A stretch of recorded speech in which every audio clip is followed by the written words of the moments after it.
ડિંડોલી પોલીસે ડિંડોલી ભેસ્તાન ઓવરબ્રિજ નીચે થયેલ હત્યાના ગુનાના આરોપીને ગણતરીના કલાકોમાં ઝડપી પાડી સળિયા પાછળ ધકેલી દીધો હતો. સુરતના ડિંડોલી પોલીસ મથકની હદમાં ભેસ્તાન ઓવરબ્રિજ નીચે આકાશ પાટીલની તેના જ મિત્ર રઘબીરસિંહ ઉર્ફે રઘુવીરસિંહ ચીખલીગરે નજીવી બાબતે થયેલા ઝઘડામાં હત્યા કરી હોય, જે મામલે ડિંડોલી પોલીસ મથકે ફરિયાદ નોંધાતા જ સુરત પોલીસ કમિશનર અનુપમસિંહ ગેહલોત, અધિક પોલીસ કમિશનર મહેન્દ્ર બગડિયા, નાયબ પોલીસ કમિશનર રાજેશ પરમાર અને મદદનીશ પોલીસ કમિશનર એનપી ગોહિલના માર્ગદર્શન હેઠળ પીએ આરજે ચુડાસમા અને કે ચૌહાણની ટીમ પીએસઆઈ એલએચ મસાણીના માર્ગદર્શન હેઠળ પેટ્રોલિંગમાં હતી. ત્યારે એએસઆઈ યોગેશભાઈ અને અનાર્મ હેડ કોન્સ્ટેબલ વિપુલભાઈ તથા મિહિરભાઈ અને અનિલભાઈએ ચોક્કસ બાતમીના આધારે આરોપીનું લોકેશન ટ્રેસ કરી ભેસ્તાન આવાસ બી બ્લોકના પાછળની દિવાલ કૂદી ભાગી રહેલા આરોપી હત્યારા રઘબીરસિંહ ઉર્ફે રઘુવીરસિંહ ચીખલીગરને ઝડપી પાડી સળિયા પાછળ ધકેલી દીધો હતો. ડિંડોલી પોલીસ સ્ટેશનમાં ખૂનના બનાવ બાબતે એક ક્રિમિનલ કેસ રજીસ્ટર કરવામાં આવેલો છે.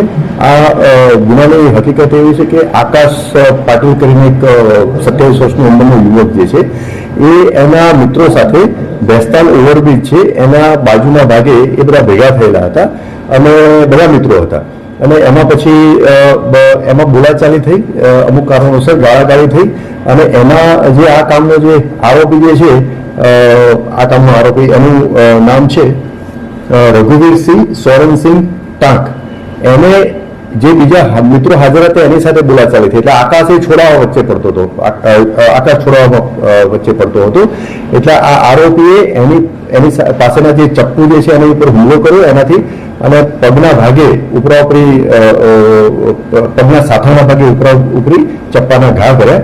એના હિસાબે ત્યાં જ એ બેભાન જેવી હાલતમાં થઈ ગયા અને ફર્ધર ટ્રીટમેન્ટ માટે સિવિલ હોસ્પિટલમાં લઈ ગયા હતા અને ત્યાં સારવાર દરમિયાન એનું મરણ જાહેર કરેલો હતો, જે અનુસંધાને આ ગુનો દાખલ થયેલો હતો.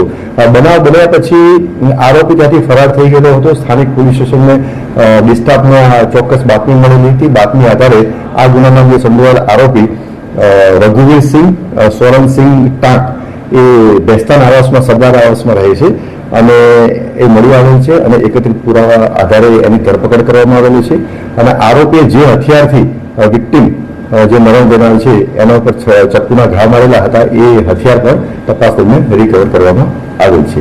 આ આરોપીના ગુનાહિત ઇતિહાસની વાત કરું તો આ આરોપી વિરુદ્ધમાં